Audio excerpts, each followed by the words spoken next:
You, listen, there's a recession coming. You may not like it, but it's happening anyway. Want to know what to do about it? Want to know what to do before it happens so you're ready for when it happens? I got the answers. Come on, join me now. This is Dave Lorenzo. This is the Do This, Sell More show. And yes, I'm talking about the recession that's coming again. I don't know what I have to do to get through to you people, but there will be a recession, and you're not going to be prepared unless you take the steps I outline in the show today. Thanks for joining me. I'm glad you're a part of our community. We're here every day with great relationship-based sales advice for you. This is the Do This, Sell More show. That's what I do. I give you something to do. You do this. You sell more. All right. Today we're talking about the recession that's coming. I want to get you ready. I want to tell you what to do, and I'll explain to you why you can't wait. You shouldn't wait until the recession's actually here. I'll do that all in a minute. Before we get started, I want to let you know about a couple of things, a couple of logistical things around here. We're in the beginning stages of doing some shows where we're running straight through the show. We're not doing any editing at all. So if I make a mistake, the mistake is going to be there. Don't write me, don't tweet me, don't email me telling me that I made a mistake. I can see and I can hear and I know where the mistakes are. Just let it be and pretend it's a conversation between you and me. I'm going to say some stupid stuff. You're going to say some stupid stuff. I can't hear you when you say the stupid stuff. You can hear me. Just let it go. I will deliver more good than I make mistakes, so let it be. The second thing I want to tell you is that we are really focused on getting ready for 2020. This is the time of year when I want to make sure that you're focused on getting ready for 2020. But part of what I'm doing, and the reason I'm doing these shows live, the reason we're not cutting them up and doing a lot of editing, is because I'm practicing for doing the show in front of a live audience.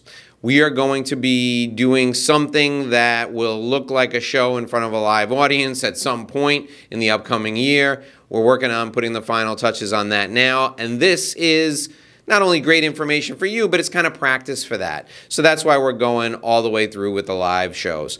I want your questions. If I haven't asked for your questions in a couple of shows, I apologize. Please send me your questions, and the way you send me your questions is you make a video. And you say, hey, Dave, I got a question. And you say what the question is on the video. I may just use the audio. I may use the video and the audio. I may use the text in a future show.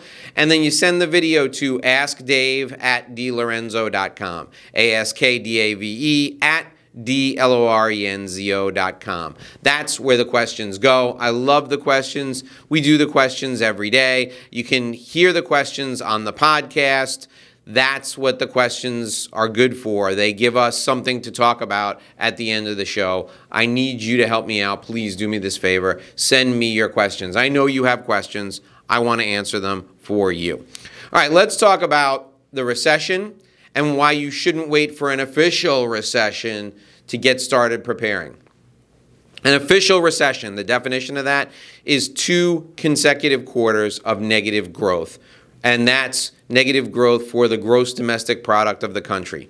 Right. It's confusing. It's complicated. If you're not an economist or somebody who follows the stock market on a regular basis or watches business TV all the time, you just know things have slowed down. Things are slowing down. The problem is to have 2 quarters of negative growth, two consecutive. There's one of those mistakes right there. And it's staying in. 2 consecutive quarters of negative growth. To have that, you have to have a really big economic slowdown. The last thing to happen is people get laid off. That's when the media starts noticing. When people start losing their jobs, the media goes, uh-oh, the economy's really slowing down. I want you to do this. I want you to look at manufacturing and see that manufacturing has slowed down. In fact, manufacturing growth for the last 2 quarters already has been negative. And you realize that if companies aren't manufacturing stuff, pretty soon they're going to have to lay people off. When those layoffs start, people can't afford to buy stuff. That's when everybody's affected in the economy because People who can't afford to buy stuff can't afford to go on vacations. People who are laid off can't afford to do anything. They're going to look for another job. That's when unemployment starts to go up. That's when things really get nasty as far as a recession goes. You can't wait till that point. As a business owner or as a selling or sales professional, you can't wait until things get to that point for you to take action. You got to act right now. So here's what I want you to do. Starting now, today, you need to pretend like you have no money. You need to pretend that things are bad from a business standpoint.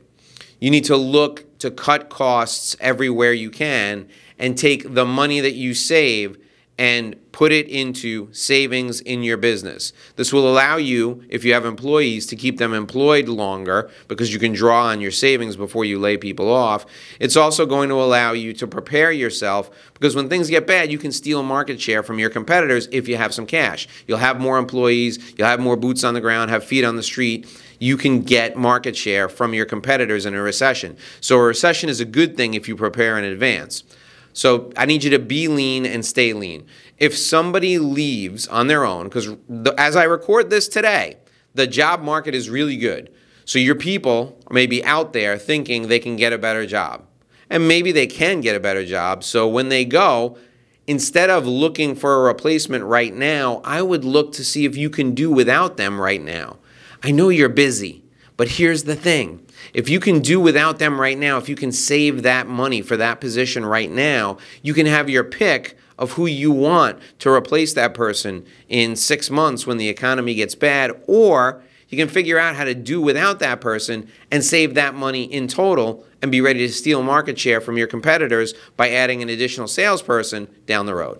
Okay? So I want you to get lean in every area. Look to cut costs, look to save money without impacting the customer experience wherever you can. That's number one. Number two, you need to create a culture of constant business growth. Create a culture of constant relationship development and growth. What does this mean?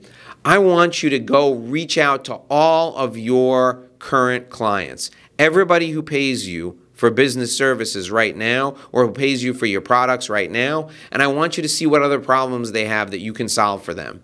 If you don't have a product that solves their problem now, either figure out how to make a product or figure out how to white label a product or figure out how to connect them with the provider of a product and make some money off of it. If you can't make any money off of it, just help them and continue to deepen the relationship. Do whatever you can to continue to deepen existing relationships. Get in there, burrow in like a tick. Get in there and make sure your relationship is solid. Make sure your clients cannot take a breath without consulting you. If you do that, it will be harder for them to disconnect you when it will be harder for them to disconnect from you when times get tough. The other thing I want you to do is I want you to infuse into everyone in your company that they're responsible for business growth. Everyone in your company, from the people who sweep the floors and clean the bathrooms to the people who work on the manufacturing line to, of course, your salespeople, should be asking their friends and family to do business with you. You need to delve into the networks of everyone who works in your company and have them understand that if the company grows, it's good for them. I want everyone in your company focused on growth. I want them thinking about company growth 24/7. You have to create a culture, a company culture focused on business and relationship growth. You're always growing. What did you sell today? That's what you should be asking everyone in your company. How did you deepen a relationship with a client or with a customer today? That's what you should be asking everyone in your company every day. If you do that, people will keep this top of mind, and that will get you through when times get tough. But you got to start now. You got to make that a habit that people are focused on right now. The final thing I want you to think about is the return on investment from marketing and sales. Everything you do from a marketing or a sales standpoint must provide a return on investment.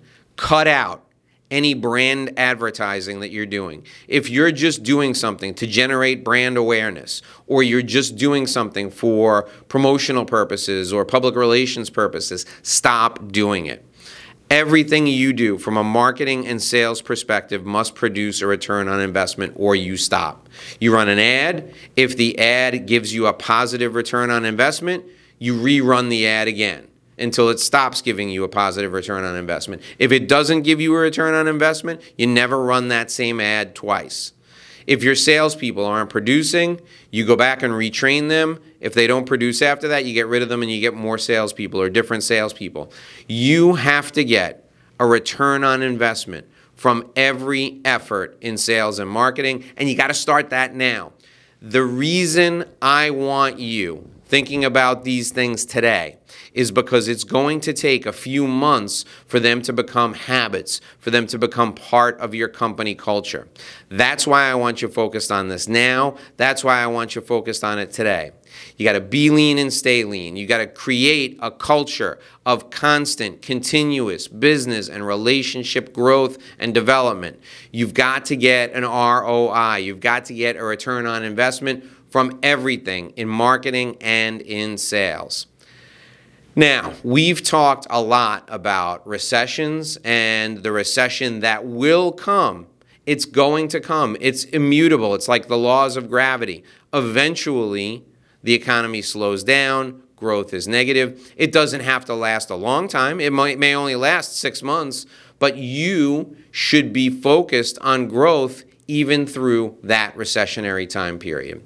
Now, the question I received today, the question I received for today's show is a question that comes up from time to time. And this question is, what is the difference between a strategic alliance relationship and a business partnership? Because I've done several videos and audio programs on strategic alliance relationships, and people sometimes call them partnerships, and people want to know what the difference is. Okay, here's the difference. A partnership is a formal business relationship where you have some sort of a profit-sharing relationship. A strategic alliance partnership or a strategic alliance relationship doesn't have to be that formal. You can have a strategic alliance relationship and do a marketing event with that person, and you mail to your list and invite them to an event. That person mails to their list and invites them to the event. And all those people together, that collective group, are in the room, and both of those lists of people, whoever raises their hand and says they want to work with you, they become your clients then. Some of those people you don't even know, they came from the other person's list. The alliance is what you put together to run that relationship marketing scenario, but it's not a partnership where you're splitting the revenue. If you wanted to do something more formal and you wanted to give someone else the opportunity to sell a product that you manufacture and you were going to split the profits, that would be a partnership. That's the difference. That's how I draw the line. If you're splitting the profits and you have a formal relationship that's memorialized with an agreement, that's a partnership. If you're simply marketing to each other's lists, that's a strategic alliance. It's something that is informal, yet still as important.